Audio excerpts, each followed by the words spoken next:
There's something deeply human about filling a bird feeder. You set it up, you fill it. And every morning they come. It feels like an act of kindness.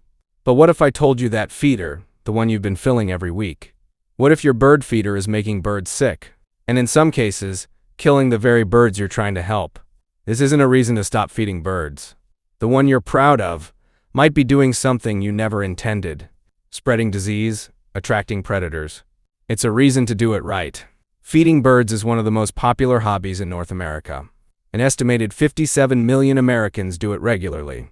And for most of them, it's pure joy. But here's the uncomfortable truth that almost nobody in this hobby talks about. A poorly maintained bird feeder isn't just useless. It's actively dangerous. And the dangers are invisible, which makes them far more deadly. Today we're going through every major way a bird feeder can harm the birds it's meant to help, and exactly what you can do about each one. Problem number 1, and it's the one most feeder owners never even consider. Disease. When birds gather at a feeder, any feeder, they're doing something they would almost never do in the wild. Crowding together, in large numbers, at a single point. In nature, this kind of congregation is rare. And for good reason. It's the perfect environment for disease transmission. Salmonella, avian pox, finch eye disease, technically called mycoplasmal, conjunctivitis, trichomoniasis. These are all real, documented diseases that spread directly through contaminated feeders. Salmonella alone has been responsible for mass die-offs of songbirds across North America, traced directly back to dirty feeders. Here's how it works. An infected bird lands on your feeder. It eats. It defecates. Another bird arrives minutes later, eats from the same surface, and the cycle begins. Your feeder becomes a transmission hub. And it's not just the feeder itself. The ground beneath it, the water in your bird bath, all of it accumulates waste, bacteria, and fungal spores, especially after rain. Most feeders should be cleaned every 1 to 2 weeks. In hot, humid weather, every few days. Most people clean theirs once a season, if at all. Problem number 2 is one that kills an estimated 600 million birds every year in the United States alone. Birds cannot process glass. What they see in a window, a reflection of sky, trees, open space, looks completely real to them, and they fly into it at full speed. Now here's the connection most people miss. Feeders placed at the wrong distance from windows dramatically increase collision rates. A feeder placed between 3 and 10 feet from a window sits in the most dangerous zone. The bird builds up just enough speed to cause serious or fatal injury on impact. Feeders placed less than 3 feet from a window, counterintuitively, are actually safer. The bird doesn't have room to accelerate. Feeders placed more than 10 feet away give birds enough time to recognize the obstacle and avoid it.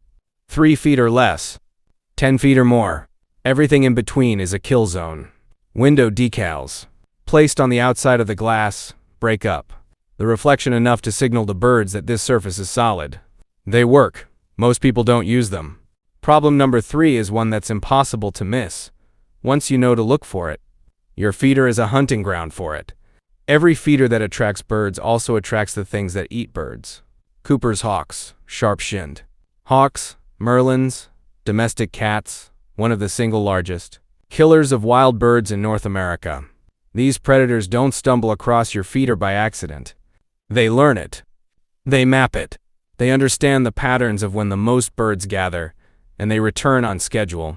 Outdoor and feral cats kill an estimated 1.3 to 4 billion birds every year in the United States. A significant portion of those kills happen within yards of residential bird feeders. And here's what makes this particularly dark. The birds at your feeder become habituated, comfortable. They let their guard down in a way wild birds never would. Your feeder, the thing designed to help them, trains them to be less afraid, in exactly the place where a predator is most likely to strike. Feeder placement matters here too. Feeders surrounded by dense shrubs give cats perfect cover to hunt from.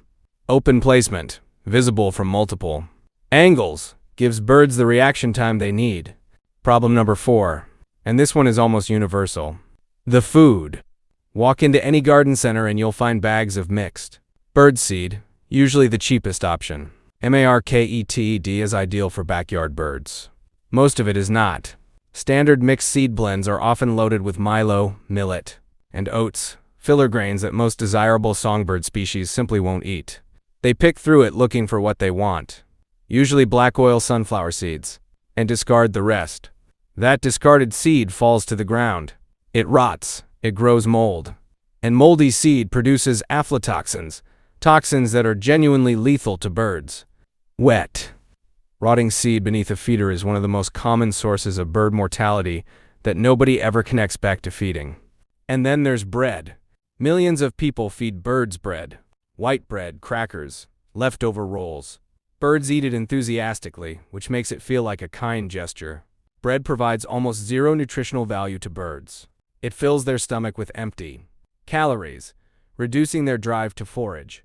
For the insects, seeds and protein they actually need to survive. In young birds, it causes a condition called angel wing, a developmental deformity, where the wings grow incorrectly, leaving the bird permanently flightless. An act of generosity, a permanent disability. Problem number 5 is the most invisible one on this list, and in some ways, the most uncomfortable. Dependency. There is an ongoing scientific debate about whether year-round feeding, particularly in winter, creates a level of dependency in local bird populations that affects their natural behavior. The concern isn't that birds forget how to forage. They don't. Birds are not that fragile. The concern is more specific and more troubling.